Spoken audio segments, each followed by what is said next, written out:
5, 4, 3, 2, 1, 0. All engine running. Liftoff. We have a liftoff.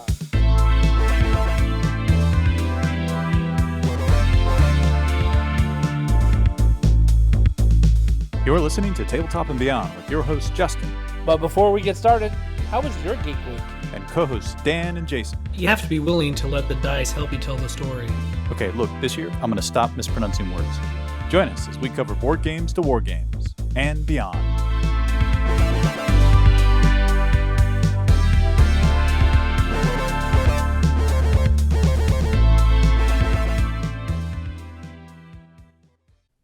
And welcome back to Tabletop and Beyond. I'm your host, Justin. I'm here with Jason. How you doing, buddy? Hey, good man. Good to be here with you.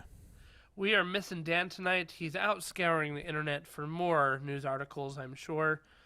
He will hopefully be back with us next time, though. Yep. So, we have an interesting topic for you guys tonight. I'm calling it Fear and Loathing in RPGs to make a callback to the book and movie of Fear and Loathing in Las Vegas, which was a drug-induced, fueled, crazy trip. But, we're really talking about fear and stress in RPGs and how you get that to your players on the table. Yeah, I was thinking for a minute there you were describing a time period of your life when you were talking about, it was a drug-induced time. I'm all good now. Turn some corners. Some flashbacks. Yeah. Sometimes. Oh, but before we get started with our main topic, Jason, how was your Geek Week? Geek Week was good, dude. So my wife convinced me to go see Top Gun with her, the new Top Gun movie. Wait, time out. What do you mean she convinced you? She convinced me because... Were you not planning to see it? Not in the theater. So I am a huge sci-fi fantasy guy, man. At the end of the day, like, what pulls me to movies is something that is different than real life. Okay. So it's just the guy I'm like. I normally only go to movies I'll watch movies at home. Right. But I normally only spend the money to go into a theater if it really scratches that, adventurous science fiction or fantasy, taking me to a completely different place. Like, AMC now, Nicole Kidman, whatever, when at the end when she walks up and sits down and she's all like, we go to movies because we like to go to a different place. I'm like, yeah, a different place other than Earth for me. But Annie went and saw it with her, my wife. She went and saw it with her sister, and she came back and she was like, amazing, we're going tomorrow. And she bought tickets right there on the spot. And I was like, all right, we're going. And you have a good wife. Yeah, I just want you to know this. It was an amazing movie. I really enjoyed it. If you've seen the original, it's like, it's a total throwback. I would say you probably have an opinion on this, right? Like many people when the latest or the first of the latest Star Wars Skywalker saga came out, many people were like, it's just a repeat of the plot of 4. Right. Yeah. So I would say a reboot. Yeah, total I reboot. would say Top Gun was pretty much a reboot of the original Top Gun, but done very well. I don't agree with that. Oh my gosh, it had so many of the same themes. Even the same Val Kilmer, Tom Cruise, head off. You had the goose and his son in there with the same feel there. You had the relationship with the same kind of relationship with the girl. You had instead of a beach volleyball scene, you had a beach football scene. That's the one I'll give you. The other ones, no. I'm not going to give you those ones. Totally. No. Totally. But it was done well. I'm going to say it was done well. Yeah. It was done very well. I loved the movie. I thought it was great. I thought that they had callbacks to the first one. It wasn't a reboot of the first one.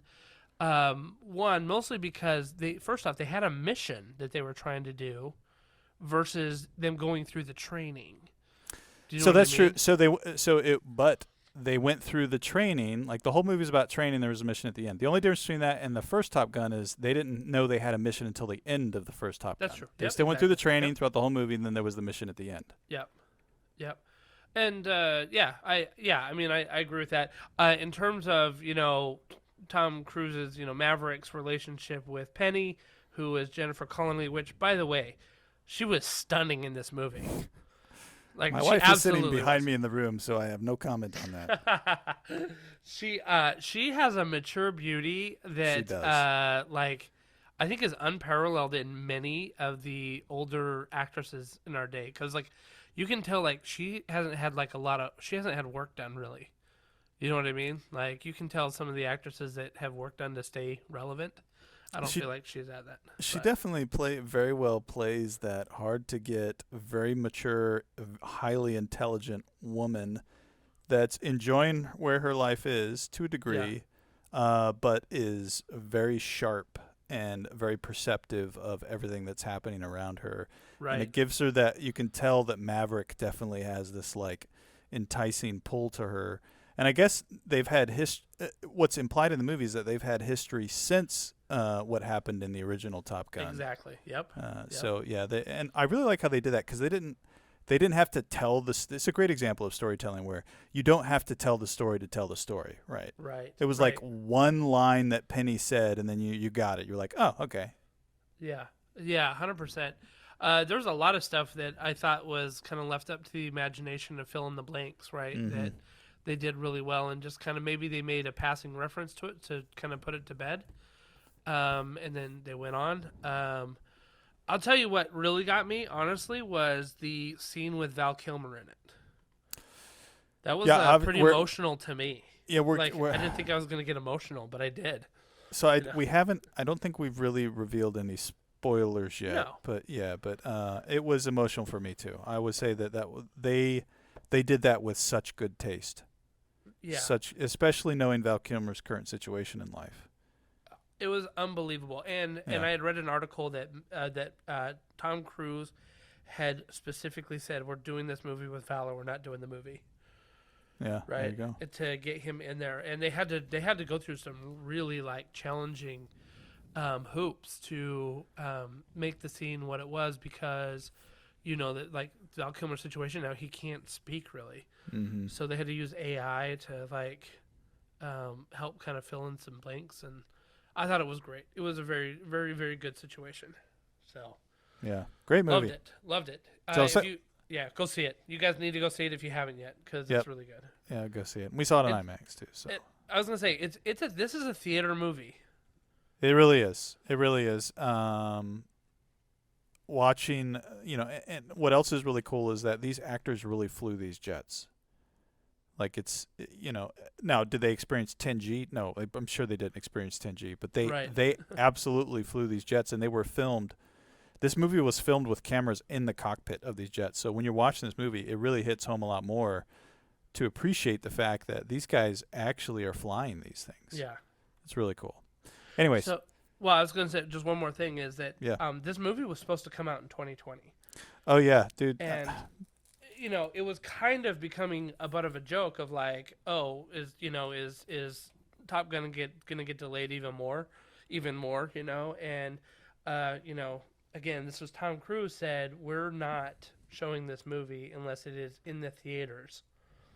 And not just like for a limited release for 15 days and then it goes to streaming. Like, this is a movie theater movie, and we need people to see it in the theaters. And so I'm going to be honest, I'm glad he did, because I loved it so much more in the movie theater than I would have in my house. Now, I would have enjoyed it at your house because you have a screen as big as a movie theater.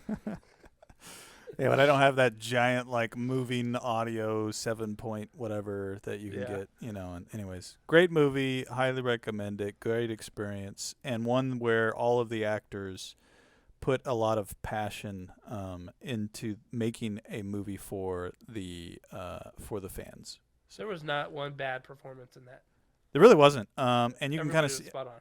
And it's what you would expect with a movie with Tom Cruise. I mean, some people have issues with Tom Cruise. I think he is an amazingly accomplished actor in his profession, and he has the strength and the power. And I'm sure there's lots of theories as to about why he has the power he has. But either way, he puts his he puts his emphasis behind this must be high quality. It's going to be high quality, right? Because he has that power in the entertainment industry right now.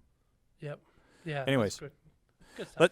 Good stuff. Let's move on. So my second thing was I'm finishing up my warband for my ogres to bring to your tournament this Saturday. I'm getting excited about that. And I'm going to tell you, this is a call to Games Workshop. The Frost Sabers are horrible models that need to be just melt down your.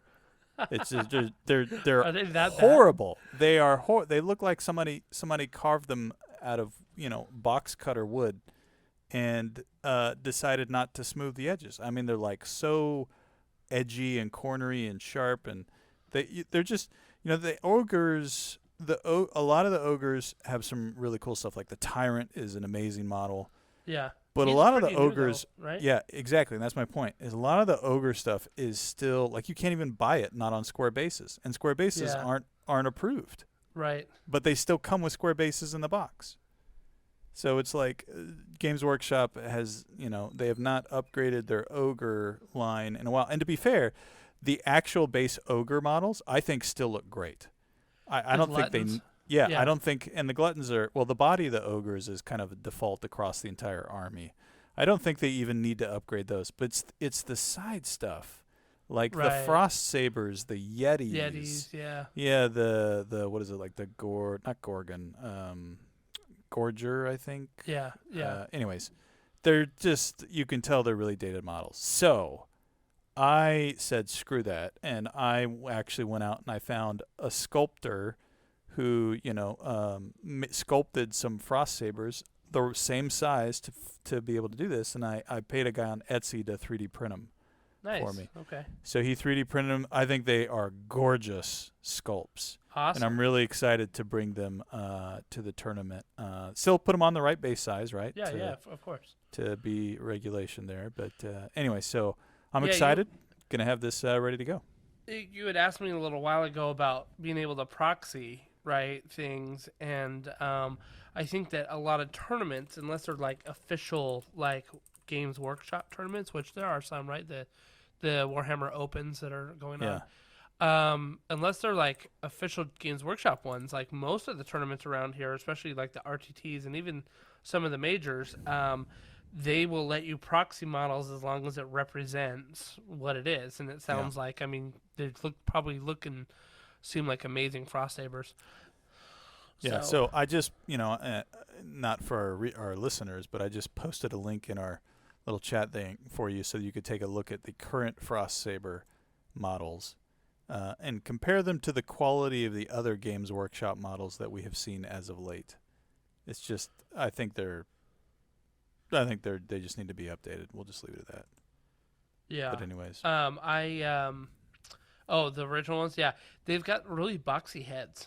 Like very squarish. That's what heads. I'm saying, right? And then it even looks funny. Like one of them looks like it's got a human face with like a human nose, and it kind of does. it's just not really there. And a lot of people have proxied I think dire wolves in for them. Yeah. Which is fine, but anywho, there's a lot of really great Games Workshop models. Maybe in the future we'll see Frost Sabers get a new model, an upgraded thing. Maybe we'll see Iron Guts get an upgrade. Nobblers, maybe not. Those are probably models that they probably do not move a lot of off the shelf. So this is going to be interesting because the Ogre's book is coming out this summer, I believe. Oh yeah, well there you go. Maybe there'll be a new box set with it with some upgrades. Yeah, I could see them refreshing the line a little bit, but like you said, some of the actual like glutton models and something like that, like they still hold up. Some of those ones. Oh yeah, right? I think the base ogre model still holds up very well. Yeah. Yeah. Like you said, it's some of the side ones, and some of those, right? Like the like you said, maybe the fire bellies or maybe the lead belchers. Like lead belchers are okay, but maybe the iron guts too. Like could maybe use a little bit of a refresh, but we'll see. Yeah, we'll see. We'll see. All right, well, that's my Geek Week.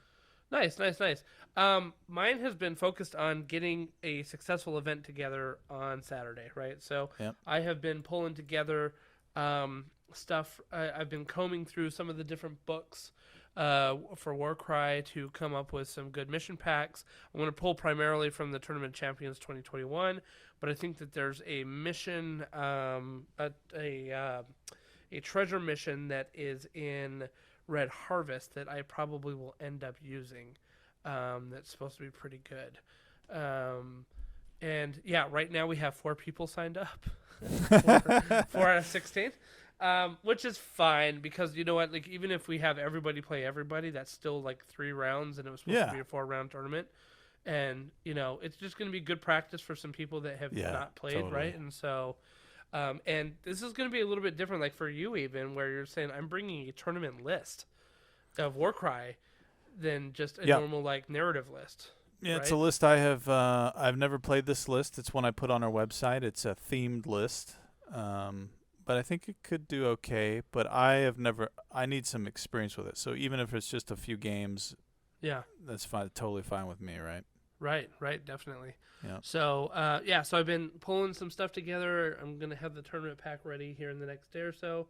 Totally worth the $35 entrance fee. It wasn't that much. I know. I'm just. $75 entrance fee for a 3-round tournament. Exactly. Got to make the money back on the terrain somehow, right? Yeah. Speaking of terrain, like the other part of this is I've been painting my guts out with like terrain, and so I've got 2 sets now. Well, I'm almost done with the second set of the Sigmarite Mausoleum, like the buildings and the fences and stuff like that. So those are all painted up. So I'm excited to get those on the table. Those will look really good with a couple of ruins and some trees and stuff like that. It'll be some pretty good tables, I think. It's going to be fun either way. Yeah. So I'm excited about it. I'm excited to run it. I'm excited to kind of get back and doing some gaming stuff on Saturdays. So, you know. Yep, same. And, hopefully we'll have some folks jump in. Some show-ups on the last day. If not, I would recommend that you bring maybe some of your extra war bands. Yeah. In case someone shows up or is like walking around and was like, "Hey, what you guys doing?" Like, dude, let's jump in. Let's do this. Yeah, definitely. And I'm bringing one for myself too, just in case like we have an odd amount. Yeah. I can play as well. There you go. So it'll be good. Sweet. Looking forward to it. So, yeah, that was basically our Geek Week. So, let's get to the news. I only have one item since our main man Dan is, like we said, out scouring the interwebs for geek news everywhere. Yeah. Actually, there's kind of 2 pieces. Since we've talked, the first thing I want to talk about is that the events are open for Gen Con to go in and reserve your stuff. If you haven't reserved anything now, it's probably a lot of stuff that's sold out, which we have found ourselves. That's how it is every year. Yeah, exactly. But there's still a lot of really good stuff out there to get into. And in fact, I think that as we went through and looked at filling our Gen Con holes, I'm playing 5 RPGs I've never played before. So I'm excited about that. Right. I think I'm playing several I've never played too. So I love playing new RPGs. I love finding an indie RPG system at Gen Con. Yeah. That's where we found Shadow of the Demon Lord. Exactly. And I like the idea that I want to play things that I normally wouldn't play at home. So there's tons of D&D that you can go play, but I play D&D every month here. So. Mm-hmm. Like, why go do that when I could try out Zweihander, which I'm very excited about, or play like Legend of the Five Rings, which I haven't played since Catacon. Yep. So, lots of good stuff. So if you are ready for Gen Con and you haven't even bought a badge yet, but you're thinking of going, go check it out. The events are open and there's plenty of things to play there. Which, by the way, you and I are playing a Warcry tournament there. We are. So that'll be fun. Yep. That'll be a lot of fun. Yep. The other big news is that the Horus Heresy, which is the brand new version of Warhammer 30K, is up for pre-order this weekend. And they've been having basically this like 20-day build-up where they've been doing spotlights on each of the Space Marine chapters. So Warhammer 30K does not involve any of the Xenos or demon factions. So like you don't have any like orcs, you don't have any necrons, you don't have any corn demons or Nurgle stuff or anything like that. It's all focused on Space Marine, Loyalist, and Trader legions. So I was telling Jason before the beginning of the show that I think that the Horus Heresy lore of 40K is maybe some of the most amazing lore in gaming. Just they've got a lot of really cool stories fleshed out, and how things happened, and how the Primarchs came to be, and then their Space Marines, and how they linked up with their legions, and how they are all different, like good at different things. Like for example, Raven Guard's all about stealth and assassination versus like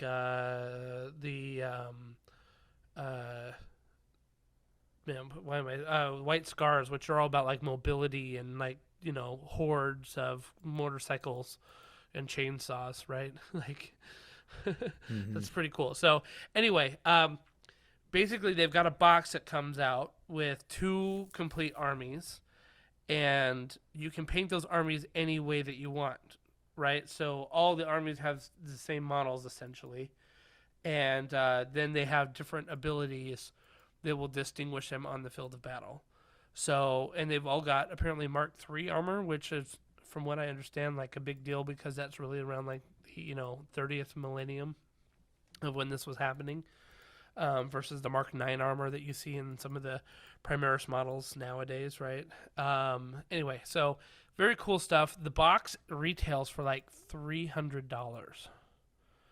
I don't doubt it based on what's inside it. Yeah, there's a lot of stuff in there. Like you get a tank, and there's like some, basically like a prototype dreadnought style guys, right? And then there's other upgrade boxes that you can get as well. So like those will give you like what will they give you? They'll give you like new weapons, like upgraded weapons, heavy weapons. It'll give you like different armor look packs and things like that. So it sounds like there's a lot of good stuff. There's some major books that are coming out that you can get with it. And yeah, I mean, there's a lot in the box. So it is $200. That's a box that I would say though that you need to find a friend and then split the army with, right? Because there's 2 full armies in there. And then just kind of go from there. So it looks very cool though.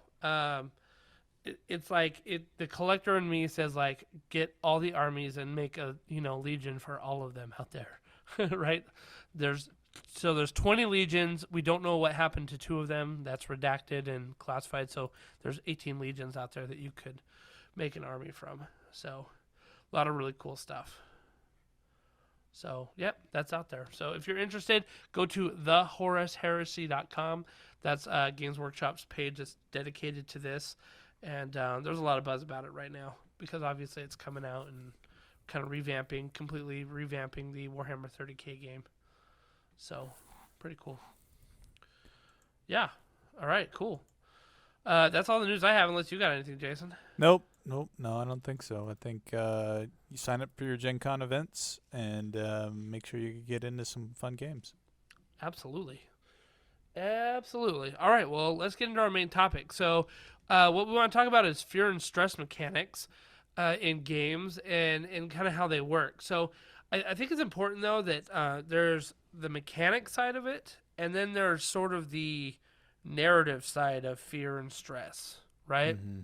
And I think you have to have both of them to pull it off effectively, because if you just do the mechanics version of that, it's just another roll the players have to make, right? Like it just kind of feels like, oh, okay, well, I'm just doing a fear check, and they kind of roll for it or whatever they do, and it doesn't really mean anything to them. And if you just have the narrative fear stuff, they may feel psychologically like, oh my gosh, something bad's about to happen.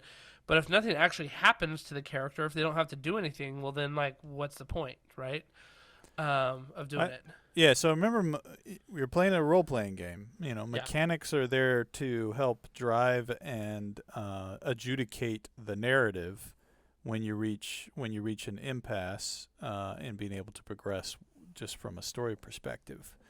So if if you have fear in terms of mechanics without any narrative aspect to it, then it loses its salt, it loses its flavor.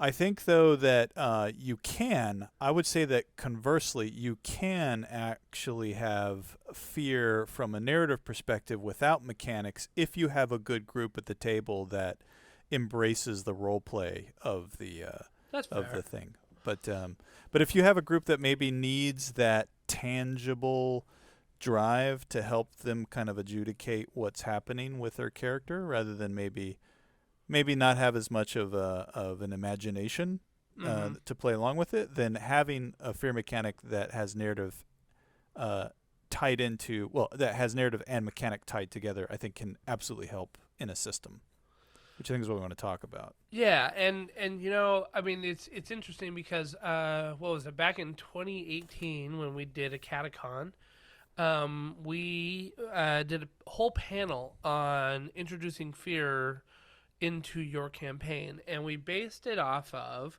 the Trajectory of Fear by Ash Law, right? This is kind of a famous document that's out there that talks about how to build and maintain a kind of fear throughout the campaign, right? You can't just go all in like in the first 5 minutes. You have to actually like grow it and build it, and we'll talk about this in a little bit. But like the first time that your players may suspect that something is wrong, you don't need to have them make a roll there, right? You're just setting the scene, so you don't really need the mechanics there either, right? This is all like part of role playing. But I would absolutely say like when you're hitting the climax of like fear and stuff like that there should be some sort of consequence for the players to like have to roll or figure out what's happening with their own psyche in that moment, right? Because you've built it up to that point that there's kind of a climactic moment that something needs to happen with your character. They need to make a choice about what they're doing. So that's kind of my thought behind that too, a little bit. Mm-hmm. I think we could probably still find that episode because I think we recorded that event at a Catacon and posted it as an episode. It's probably out there on the internet somewhere to do. Right. But you can also find, if you just search for the Trajectory of Fear by Ash Law, you'll find it, on Reddit. You'll find it's just a PDF that's floating around at this point. But I think the key there is the word catharsis. And, it's all about it's all about building a sense of tension subconsciously in the players, and then depending on what you want to achieve, having that cliff where they actually fall over the cliff and they get that release, that cathartic release of stress, so they can continue on for the next act or scene. Right. But they did leave it. Yeah. Go ahead. I was gonna say you find this a lot, like if you ever read like Cthulhu, right, like by H.P. Lovecraft, or any of the horror stories that he writes, there's always like the protagonist in the stories is always kind of like making like one or two steps deeper into the pool that like seems to throw them over the edge, but then they realize that they kind of can collect themselves, and they're realizing that they know something that other people don't, and they're they're like we don't understand. They need to know more, and then it kind of pushes them a little bit further and a little bit further until, like you said, they get to the edge of the cliff when they're like, oh my gosh, what's going on, and they fall over that cliff, and that's when the descent into madness or craziness or something happens. But it builds, right? And I think with like an RPG, you can't just stumble into fear. Right, like you have to be very deliberate about it when you're doing your planning, when you're doing your prep work and stuff like that. You have to know when and where to build the fear, and kind of the different phases that you have to go through. It has to be deliberate for it to be effective. You can't just be like, "Oh, surprise! You guys are scared now," Right, and I don't think it needs to be. It doesn't need to be like strictly planned out, but you should have a general idea of when the situations are going to occur that could cause players to build their fear. Like whenever I run a mothership, I don't necessarily plan out, okay, this is where they're going to be the most afraid. It's Right. really just, this is the buildup from something's off to, okay, something's creepy to this is very dangerous to I have no idea what's going on, but I think something really bad is around the corner. And then at that point, half the time I don't even know what's around the corner. I just let the players figure it out for me. Yeah. But there is a general idea of a buildup of a degradation in their lives, Right. as they play the game, and of the players' lives, not of the characters' lives, not the actual players, right? Everybody's having a great time, and their lives are improving while we're playing the game. But anyways, Yeah.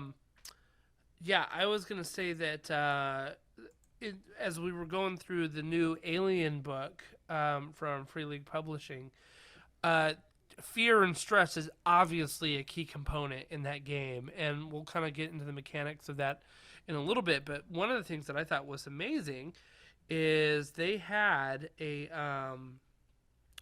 guide in there that sort of walked you through some of the different phases that that they wanted you to kind of understand how it worked. I'm trying to post it here for Jason to be able to look at, but it's not working for me. yeah, I've got the book. Just what page is it? Okay, it's on page 206. 206. Yep. Yeah.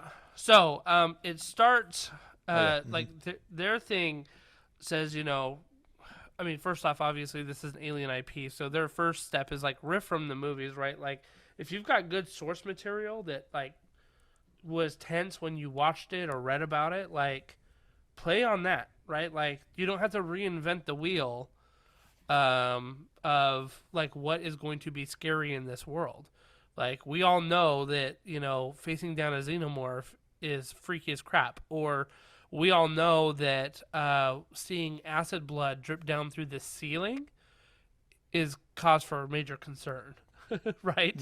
Because we know that. So, like, if you're playing in an IP, like, say, a Call of Cthulhu or something like that, you can drop hints that are callbacks to some of the literature and stuff out there. You don't have to, like I said, reinvent the wheel, because your players will hopefully pick up on that and know, like, uh-oh, like, something's not right here. Right. Mm-hmm. So yeah. This is so we talked about the first one, right? Riff from the Yep. movies. The second one, limiting their resources. That's always a really easy way to put attention on there. But I think you got to be careful there, because you have to actually give import to the resources. I'll tell you how many times I played D&D. It's like, all right, we're going to count arrows, and then after the first session, you have an infinite quiver, right? Nobody cares. Exactly. All right, we're going to make sure that we can scrounge for food and water. How many rations do you have? And then after the first session, you have infinite rations, because people just like, it's busy work sometimes to do that. So how do you make how you make resources feel limited can be tricky, but it can also be a way to kind of help them feel like I don't have enough stuff to maybe get through what's really going to happen if I try to get all the way to the end of this hall. Yeah, and I was thinking, like, in a game like D&D where you feel like you have infinite rations, well, that may be true if you're out and about adventuring all over the place and jumping into cities, but what happens when you get into a dungeon, right? It's not like you can stop at your local Quickie Mart and pick up some more rations there. So what happens if, like, you go for a rest and then, you say, hey, after the rest, you pick up your pack and you notice that half of your rations are gone. Yeah, so I think that's the kind of stuff that makes it a good way to do it. It's put a narrative behind it, not just a mechanic, right? Yeah. If you just say, okay, it's the end of the day, you wake up, you're all hungry, so let's do some survival checks and see how much food you can get. Then you're just playing the mechanics of the game, right? And it's not fun. I mean, I've had players tell me at the end of sessions, like, can we just not do that? Right. It's just busy work. But if you say, just assume it's there, and you add the stress in like you did, like you wake up the next morning, you find that, a third of your food is left. Something came in the middle of the night and took all of your stuff. Then you don't have to play the mechanic around it, but you've hit the narrative behind it, and you can explore that narrative with the characters. And that ratchets up the tension of, like, wait, what? Yeah, something's hunting us. Something's bad. And now, like, I don't think we're gonna have enough food to get through this thing. right? So that there's all of a sudden questions arise about like, well, how are we going to do this now? Which is good.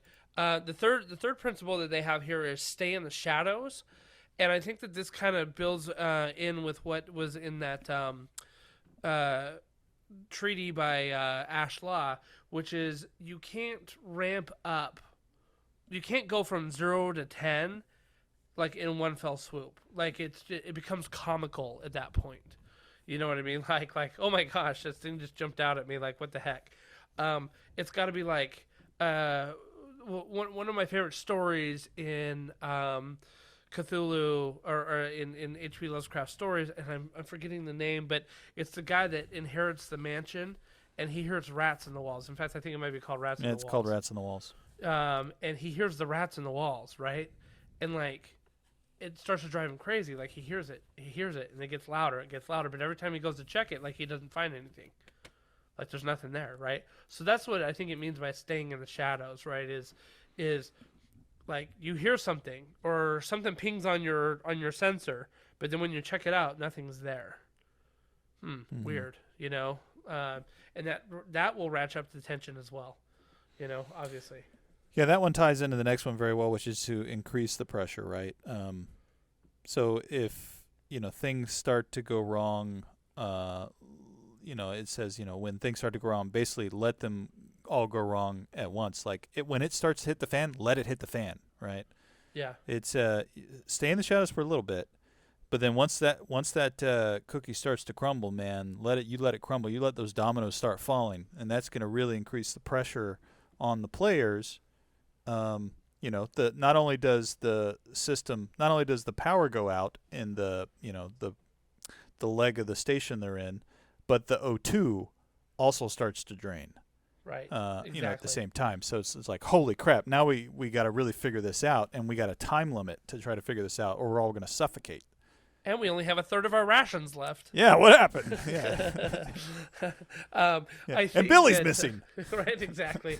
I think that you, in particular, do a great job of this in your mothership. Oh, it's really fun. Scenarios. Yeah. Where when it starts raining, it starts pouring. And it's like, oh crap, and it's like, what else can go wrong? And then it does, and so right. That pressure works. But here's a key element, and this is number 5 principle: let them breathe, right? Mm-hmm. And so you ratchet up that pressure, things go wrong, and then like you sort of let them quote unquote fix it. Okay, all right, we got the O2 fixed, right? And we got the power restored a little bit. We're on generator backup, but it's better than nothing, right? Yeah, you got maybe another hour or two of lights. Right. So you're like, okay, I think we can make it, guys, right? You almost have to give them that thread of hope, right? That like, oh yeah, I think we can totally do it. Yeah, like, we that can make false it. sense of security. Exactly. So that's a key part of it, and Ash will tell you that in his treaty as well. You have to ratchet up and you have to bring it down. Like you have to. It's almost like filling a balloon. You fill it up a quarter of the way, you let out like an eighth. You fill it up to a third, you let it down to a quarter, right? And I think the key is that you don't let out all of the tension. You don't take it back down to 0.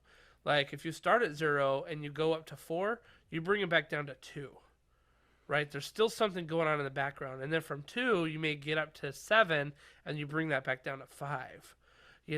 So you kind of like expand and then retract a little bit. You got to give them wins though, and you got to make it possible for them to fix the situations. Otherwise, they're never going to believe there's any way out of anything, and then it just starts to become jaded to the fear. Yeah, they're like, oh, what's the DM going to do to us now? All right, here we go. Yeah, not even try this welder because I'm sure it's not going to hold. So. The welder. Oh, I remember we were playing Mothership, and that welder got mutated to my arm. Yep. So it just became this arm welder, and then I ended up cutting my friend's head off with it. That was fantastic. Yeah, good times. Good times. Good times.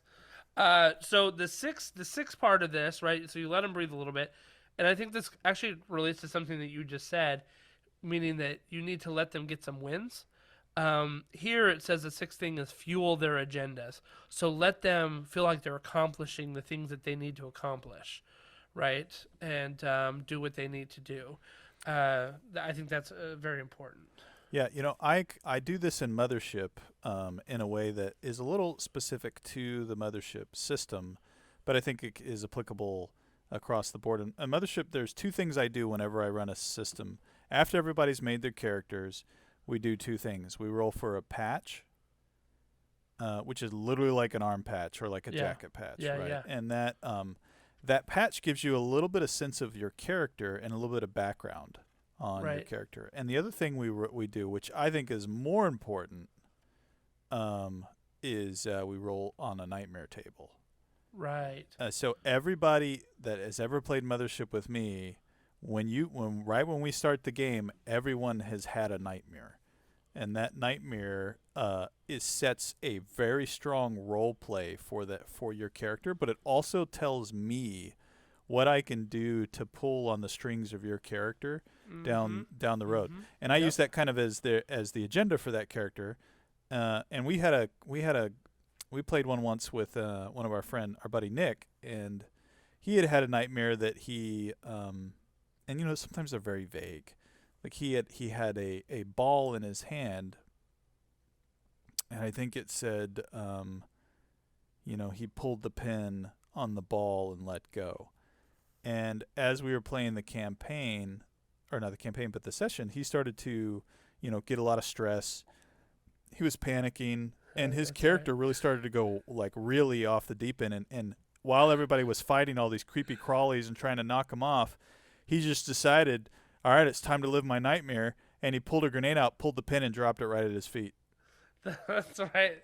Oh, he was also scared to death of me, of the android. Yeah. That's like one of the fears that he rolled. Yeah, it was. Right? Yeah. So he's like, I'm just gonna end this, guys. Yeah. This isn't going well. Let's just finish this off. Oh, So that's maybe a little bit different. But in Mothership, it's really about everybody kind of has a lot of baggage, and so their agenda is their baggage. If you're playing something like Star Wars, or D&D, their agenda could be, they've got a long lost, sibling, or maybe there's a quest that's specific or pertinent to them. Roll that in somehow and let them kind of think about that. Doesn't mean you have to steer the engagement around their side quest, but just know a little bit about their character that lets them play their character for a little bit as part of the breathing. They can get back to role play. They can think about their character development a little bit. You're giving them just a little bit of a valley to take a time out in. Yeah, they need that. And again, ratchet it back, but you can't take all the tension out, right? Like the tension has to stay in the background, and it's okay, right? Like it's okay if you say, okay, well, the O2 was leaking out, and you guys successfully stopped it, but you still have 70% O2. Right, like that's still a problem, but it's not an urgent one anymore, right? That you have to deal with, and now you can go kind of do what you were supposed to be doing in the first place before more problems arise. Yep. Obviously, right? Yep. So number 7, and this is one of my favorites, especially as a DM. It says, "Bring horrible death." Yep. You know how much I love killing my players in my campaigns. Oh yeah. And this, I think, stems from the fact that I really cut my teeth as a DM in Shadow of the Demon Lord, where horrible death is just part of life in that game, and you just kind of embrace it. And especially in RPGs that may be a little grimdarky, the ones that are like known to be brutal and tough, like. Embrace the pain, right? Yeah, and so let's take an example of a game that maybe is not a grimdark one that you can still do this in, and that's it's nearly impossible. We've talked about this so many times. It's nearly impossible to kill a character in Star Wars RPGs. Right. Just it doesn't happen. It's not geared towards that player base. Right. But think about that. So think if you're playing a game where no one has, we'll say, ever died in this system for the most part, and you get in a crazy, crazy scenario. You're fighting the Sith Lord who's got the crystal, the special crystal with the embedded souls of 5 other generations of Sith Lords. And you're fighting him, and you roll horribly, and the Sith Lord just brings down one of your party members. That's going to be it's going to be an encounter filled with terror. But it's also going to, when that finishes, and when the blow finishes, and when the player dies, and when that encounter finishes off, there is going to be like almost a low valley of peace that comes across the players and those who remained, as they, in a roleplay fashion, mourn the loss of their comrade or whatever. It's going to bring down that cathartic release of the stress of that scenario. And we're all friends, so the guy will probably roll another character and bring him in. So the next session, everyone will be kind of okay and back to normal. But there's going to be that moment of kind of a cathartic release where the stress and the tension leading up to that Sith Lord battle has now come down in some form or another, so that the party can kind of regroup their emotional state. So I don't think it has to necessarily be a horrible death. Right. But these games have to have stakes. And yes. this is one of the problems I have with the Star Wars RPG. Is like I really have no fear of death in that game. Right. I've tried to die in that game and can't die in that game. But in games that I play where there is death, and it is very possible, those stakes are high, and it makes that meaningful. Right. It makes all of your choices meaningful. So bring it. Bring the death. Yeah, I agree. I think you've got to. It makes games more interesting when those stakes are there, when you're playing for something, right? Like, and you have to think, well, if I charge in here, there's a possibility that I die, right? Or if you're playing kind of a horror thing, if I wander off by myself looking for something, there's a chance that I could die. Right? That's like a rule of horror genre, right? You just don't wander off by yourself. You just don't. Right? What was that noise? You guys go ahead. I'm going to go up these stairs. Right, exactly.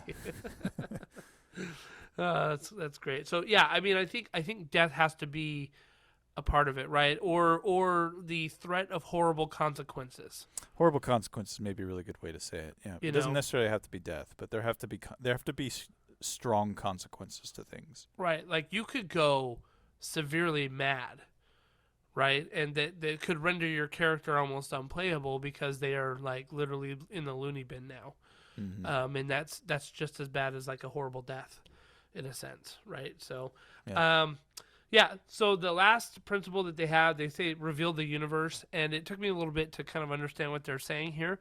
But I think that the key here with this one is that you need to reveal that the world and universe is bigger than what these players have been encountering, right? So, like, what if they do survive that little encounter with, like, a xenomorph, that they realize, oh my gosh, there's lots of them out there. You know what I mean? Like, oh my gosh, this is just the beginning of something bigger.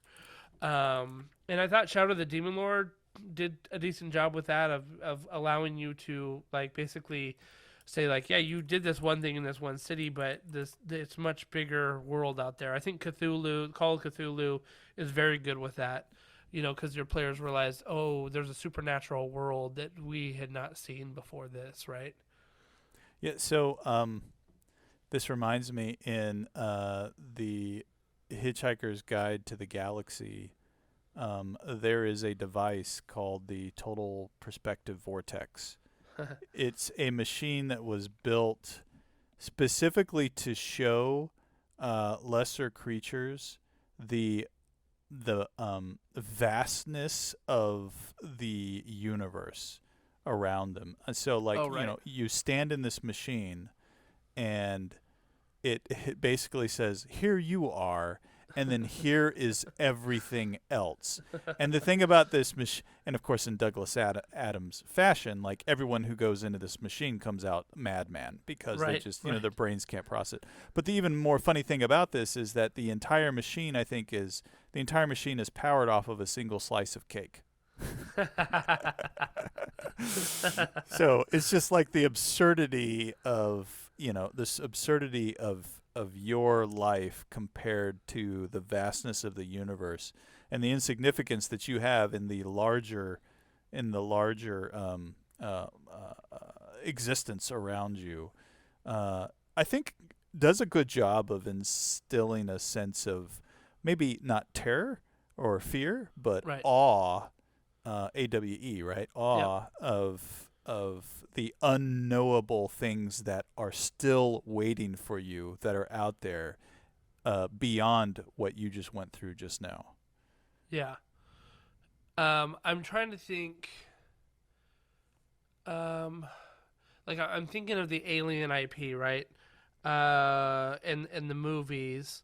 Yes, so we're stepping away from Hitchhiker's Guide to the Galaxy. Oh yeah, sorry. Okay, no, I'm thinking that was of my the moment- cathartic release. Yeah, I'm thinking of the moment where Ripley may have figured out that there was something much bigger than them, right? And I want to say it wasn't until Aliens when she realized that colony was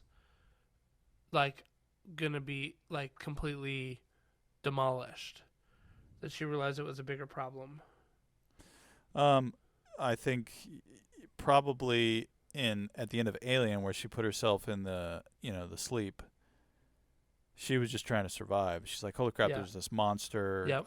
Somebody just come rescue me." And then in Aliens, she finds out, wait. There's a whole we colonized the planet with those things on them. Right, exactly. And then going back very shortly in the beginning is her famous quote of, "We should just nuke them all," right? Yeah, nuke them It's from orbit. nuke them orbit. Yep. It's the only way to be sure, because it's dude, there's something bigger here. But we got to search for survivors. No, we don't. Yeah, and she also throughout the movie realizes that, this was a whole plan to weaponize the xenomorphs, right? And that was a bigger event that kind of led to some realizations as well. And there's character development there. You're right. Yeah. At first she's always just a nuke it all, and then she's like, wait, when we need to save Newt, and she goes all the way back down into the belly of the beast to save Newt and bring her back up. So she has some character development as well, to understand that sometimes it's worth the fight. It's not just the numbers game, but Yeah. I think the engineers are an example of discovering something that puts you maybe in an insignificant role to the vastness of creation and all that stuff that popped in the movies. Yeah, I mean, I think the interesting thing about this principle, the idea of reveal the universe, is that it doesn't have to just be a horror genre or a fear-based campaign that you're doing to do that. Because if you think about, let's think about the Star Wars IP, right? Luke didn't realize that there was a much bigger, vaster world until his aunt and uncle were killed, basically, and that now I've got to go out and see what's out there, and I mean, he kind of intellectually knew that there was stuff out there, but didn't really know it until he was kind of forced to know it, right? So I think you can find this in a lot. I mean, this is the hero's journey, right? Which is you take care of. This is a great example is Lord of the Rings. They realize that the hobbits realize that there's some bad things happening in the Shire. Their whole goal is to get to Bree to meet up with Gandalf, and once they get to Bree, they realize, this world is much, much bigger, and this is a much bigger problem than just running away from some dudes on black horses, and so you find it in any genre, and but I think it's especially it hammers home the point, and I think this is why this is the last one in this Aliens chart here. It hammers home the point that your fear is well founded, because there's a lot more out there that you haven't even seen, and you already pooped your pants because you were so scared, So better go find a fresh, clean pair, right? So yeah. Except you found out half your rations are gone. They took your underwear. Dang it! Not my Calvin Klein boxers. Yeah. All right. So, I think that covers a lot of the narrative aspect of it, right? Like, how do you set the tone? How do you set the stage? How do you kind of play with that fear and sort of that stress throughout the game? Let's talk about mechanics, though. Yeah, and I think the narrative is probably the most important there, but mechanics, like I said, can help players that maybe aren't as imaginative, and that sounds a little condescending, but maybe need that tangible aspect to a game when they're sitting down at the table. Yeah. But I think there's two types of mechanics, and we could probably hit this briefly. There's a mechanic that accumulates, whether it's a stress score or a fear score that's building as you go.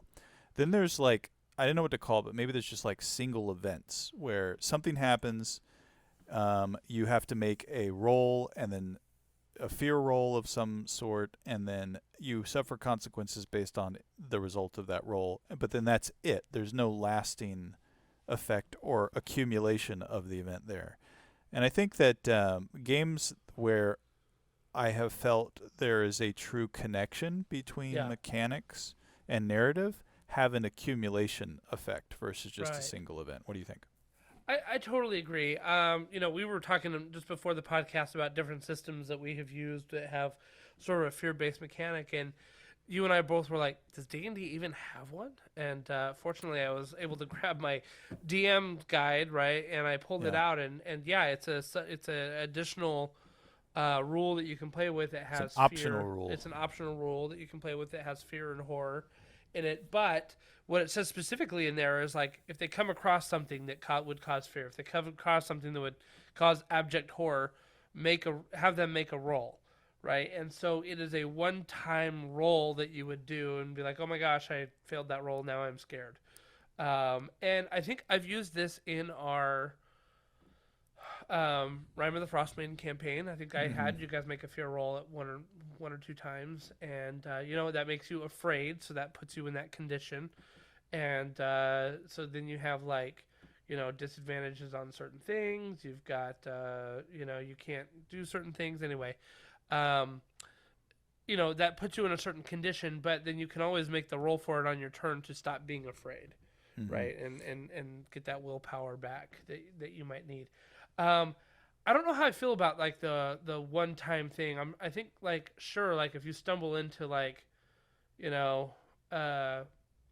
let's say you're climbing down a rope into a giant tomb where the Ark of the Covenant may be, and you fall down into a pit of asps, like that seems like a one-time event where you should definitely roll to see if you're scared or not. Yeah, but all right, so let's take that a little bit further, right? Yeah, so for sure. The thing about accumulation I think makes it better is it reflects your degrading mental state in the situation. I agree.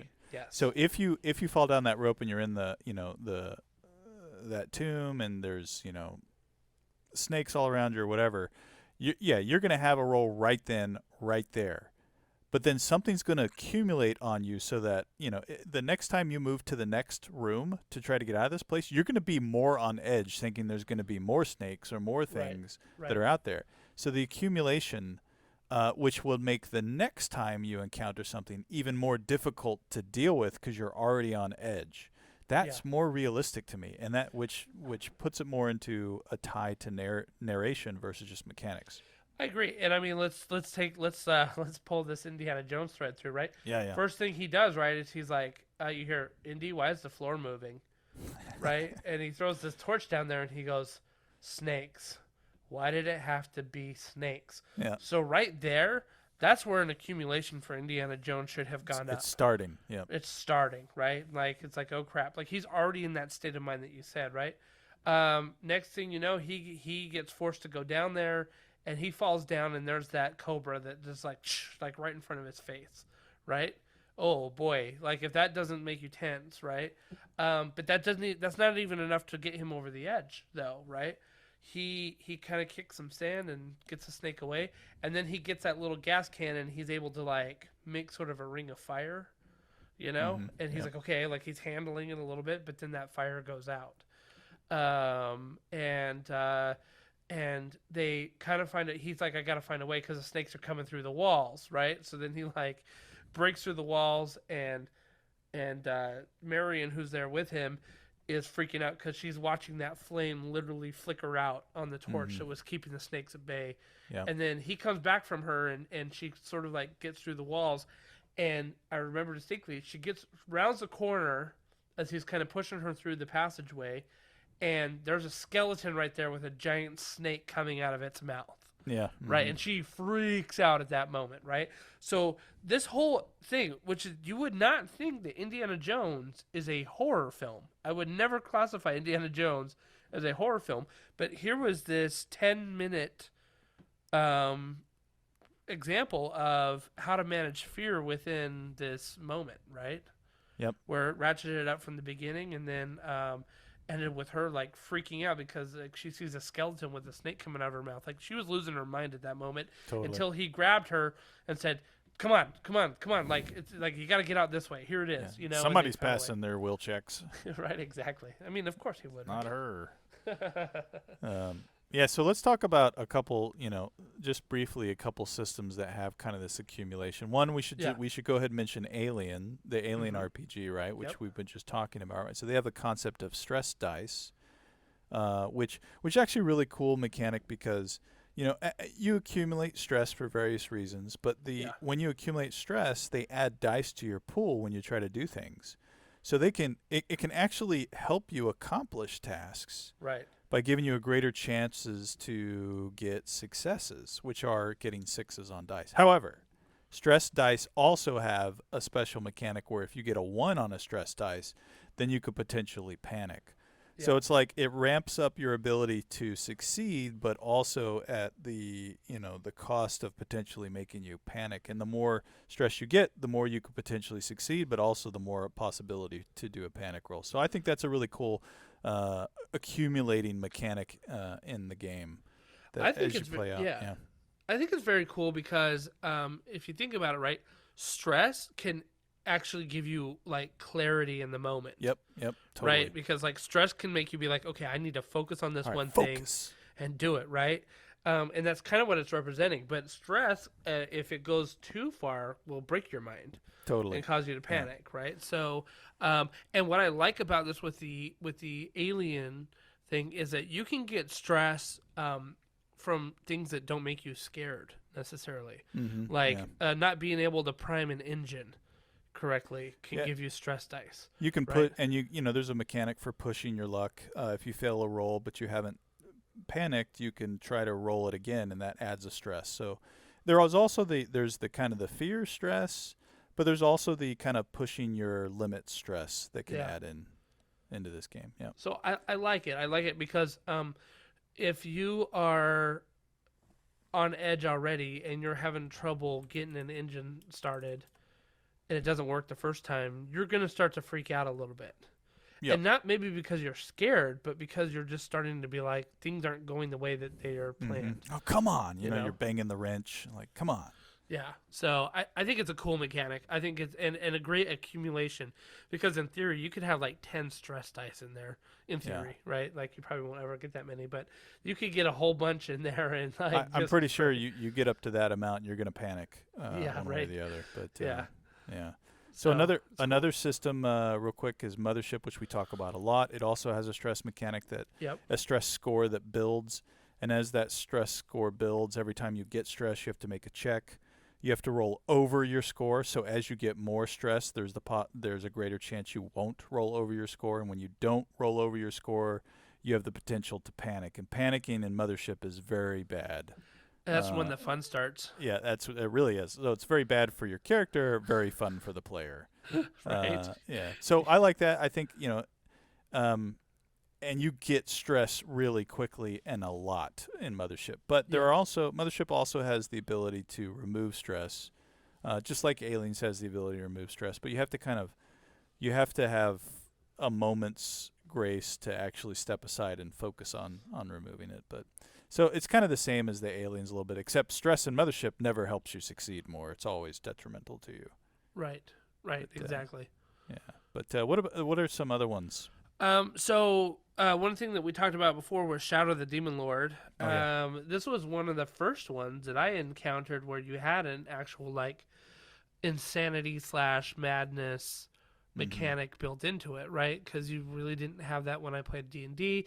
You don't really have that in Star Wars. You know, some people would think, oh, maybe you're strain, but I wouldn't count that as a pure insanity slash stress. It's not really, because you can get your strain built up all the way to the bottom, almost completely spin on your strain, and it doesn't really change the way your character behaves until you hit that last digit, which just makes you pass out. Exactly. So in Shadow of the Demon Lord, like I said, it was one of the first ones for me that had this kind of insanity mechanic, but you could call it a stress mechanic, absolutely. If you fail fear checks, if you fail or if you see some horrific things that happen, you need to make willpower rolls. And if you fail those rolls, you will accumulate insanity. And if your insanity ever meets your willpower score, then you go mad.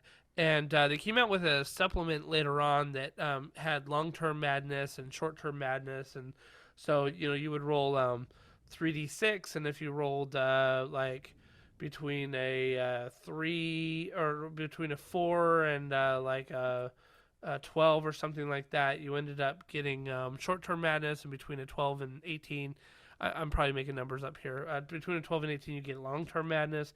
If you rolled a 3, you just died. Classic Shadow of the Demon Lord. Then you roll a d6 at the end of that, and you would subtract that number from your insanity total. So really, like, let's say if I had a willpower of 12, if my insanity got up to 12, I'd go mad. Something would happen. I'd roll a d6, and let's say I got a 3. Well, that would just bump me down to 9. So I'm really close to going mad again if something happens, right? And so it's pretty. I think the insanity mechanic works well in Shadow of the Demon Lord. I think it's part of the fun of it, because there were some interesting quirks and things that happened when you did go mad. There's one part about the insanity score I really think is great, and that is every time you gain insanity, you become frightened for a number of rounds equal to your new total of insanity. So that means, as you're accumulating this, it's not just a one-time roll. It's like, maybe in another system where there isn't an accumulating effect, it's you come across something that's frightening, you just roll. It's the same roll you did last time against the same stat you did last time, and you're just as capable as beating it as you did last time. Yeah. Whereas there's no degradation in your mental state. Whereas in Shadow of the Demon Lord, it's you may still be capable of passing that roll, but if you fail it, it's going to be much worse for you than the first time you failed it.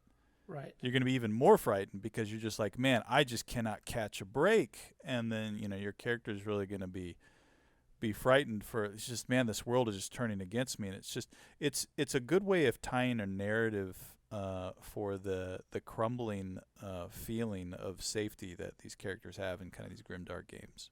Yeah, and what I like about it is that there is a lasting effect there, right? I mean, for a number of rounds. So, that has real consequences. You can't take a fast turn, which means you are stuck taking slow turns, which means you go in near the last of the order, right? In terms of initiative stuff, like there's monsters that could go before you. It's going to change the way you play the game if you have a high insanity, and there's a much larger consequence. Yep. And you have an automatic bane and everything, right? Mm-hmm. So sometimes what's interesting is like if I'm a fighter in Shadow of the Demon Lord, I get bonuses if I can roll my attack with a boon. Well, if I have an automatic bane and I have a boon built in, well, those two cancel out. I don't get my bonuses anymore. Because you're scared. So I think that there's some really interesting consequences in Shadow of the Demon Lord with insanity that happen that aren't necessarily on the surface. Like you have to almost play it to get it too, Yep. So, I mean, we talked about D&D, we talked about Star Wars. I don't think that those have fear mechanics per se. I mean, we talked about, how you have that one-time roll, but they don't have that accumulation in there, and so you can kind of like put it in, sure, but like I just don't think it has the same oomph. Yeah, we're talking kind of about systems that have them baked in. Like you can always just be one of those GMs that says, you know what, because you failed that roll, you're going to have disadvantage for the next hour or so. Right. And I guess there is kind of the ability to do that in D&D, but it's not necessarily like a baked-in mechanic that is going to be consistent across the board for all GMs and all scenarios that you play. Well, I remember running the Shadow of the Demon Lord campaign and having some of my players ask me, what can I do to lower my insanity? Because I'm afraid I'm going to go crazy. Yeah. And you wouldn't have that in Dungeons and Dragons because it's like, okay, well, in an hour it'll be done. Yeah. And that's it, right? And so, for some of the players, I mean, you can give them a quirk, but some of them I said, all right, well, you need to go see this person. And that was a little quest unto itself. Yep. That they could go do something to help lower their insanity. Yeah. I mean, it's the beauty of RPGs, right? It's you can, no matter what system you're playing, you can always tailor it for the narrative story that you want to tell. Yeah. So obviously those systems that have them baked in a little bit, they probably are a little bit more prone to allowing the narrative to help drive kind of that fear as well. So for example, I think that if you're playing Alien versus probably Starfinder, I haven't played Starfinder yet. That's one of my Gen Con sessions that I hope to do. But I assume that if you're playing Alien versus Starfinder, and there's no like stress mechanic in Starfinder, but there is one in Alien, the narrative is going to be much easier to ratchet up that fear and that stress than it is in a Starfinder campaign. Mm-hmm. So I think you have to be more deliberate if you want that in some of these non-horror or fear-based games.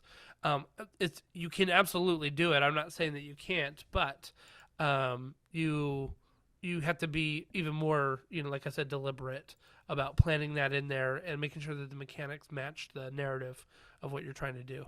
Yep. So I hope that this helped all of you think about what kind of fear you can put into your campaigns, because I think fear is such a primal emotion that we can feel that if you do it, that we can feel that if you do it well, that will provide a lasting experience for your players. Like they will walk away being like, wow, that was an intense session in all the good ways, right?